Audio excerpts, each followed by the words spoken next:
They estimate, they're the experts, that just the vitamin and mineral guideline alone, when it goes into global implementation on December 31st, 2009, will result in a minimum of 3 billion, that's B, bad, big, billion deaths. 1 billion through simple starvation. Those folks who die are not particularly economically successful from the point of view of the corporations. When you're starving to death, how much good can you do when the issue is how much can you buy? Not a lot. Forget them. But the next 2 billion, they will die from the preventable diseases of undernutrition. Cancer, the single most profitable condition ever known to humankind. Cardiovascular disease, a good second. Diabetes, pretty good producer. And a whole host of other preventable diseases. Who will die? Who knows?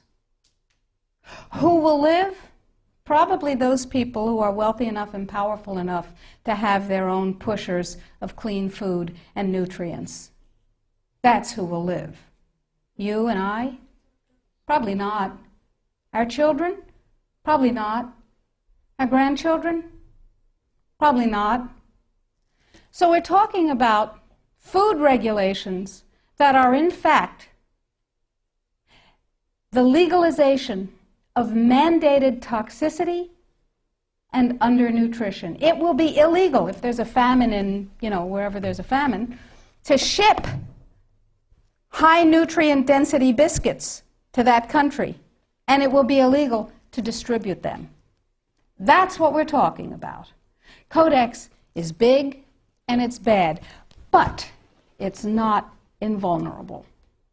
So the point is that we have to protect ourselves, and I believe that we have to regain global leadership, which we have lost, surrendered, squandered, sold.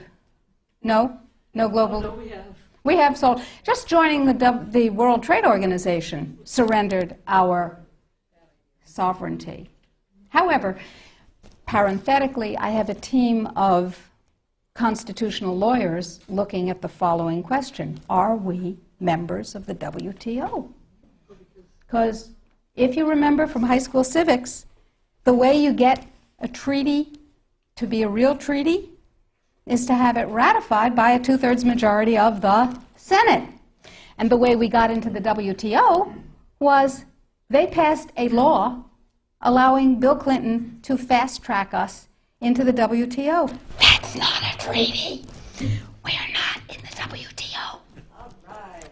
Yeah. Now, that's a piece of the battle. Tell George. We will tell George, but I don't think he's going to be relevant by the time we tell him.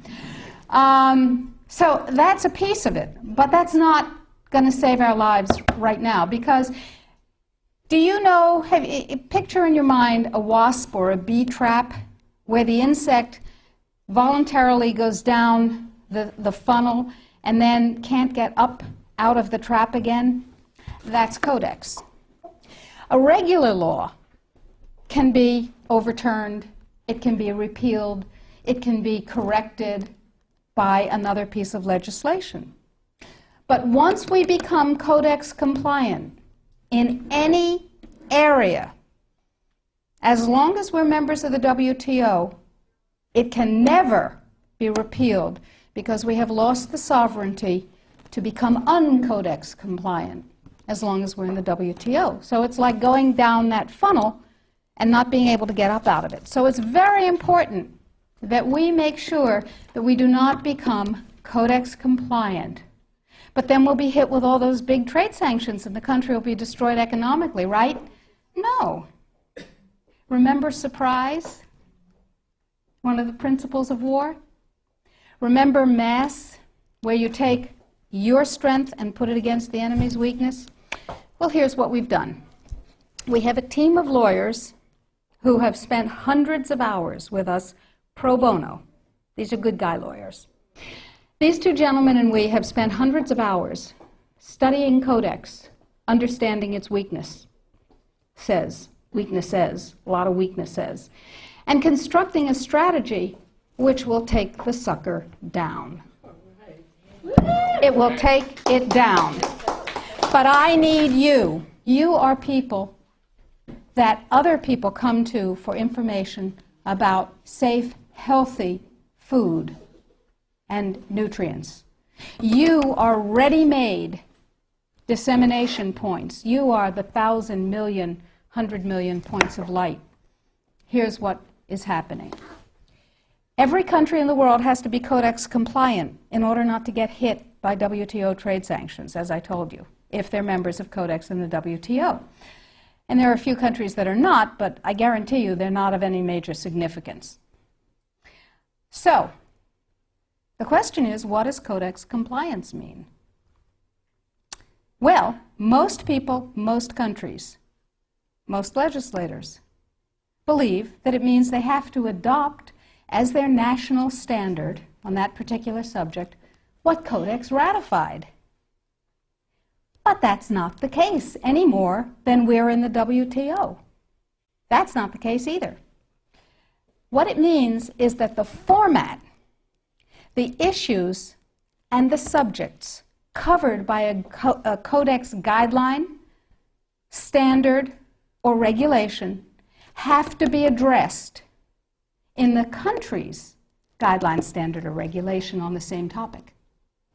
So, what we have done is create the first of many alternative Codex guidelines.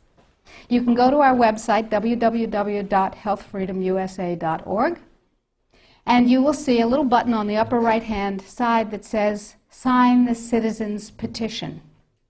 Now, to briefly digress, a citizen's petition is not like a grocery store petition that you sign and you bring to somebody and you say, I have 200,000 signatures, and they dump it in the wastebasket, because in their mind, it's one signature, you and your friends wrote 200,000 names. No, it is a legal challenge to the policy of the United States government on Codex. It's called a citizen's petition. It's a legal challenge. We're suing the United States government, saying what you're doing is illegal, folks. Let us tell you how. We want hearings of fact. We want redress. We want correction. If we get what we want, that's dandy. If we don't get what we want, we have gone through a process called exhausting administrative remedies. We have made the case ripe for court. Okay, so I need you and everybody you know to sign the citizen's petition saying this is a bad policy, en masse. And you do this on the web, and you'll see the instructions, and we present the thousands and thousands and thousands of actual physical pages that we print out with people's signatures to the U.S. Codex Office and to the FDA, and they don't like that at all. But that's okay. However, this time, this is the Second Amendment of the Citizens Petition that we're asking you to sign.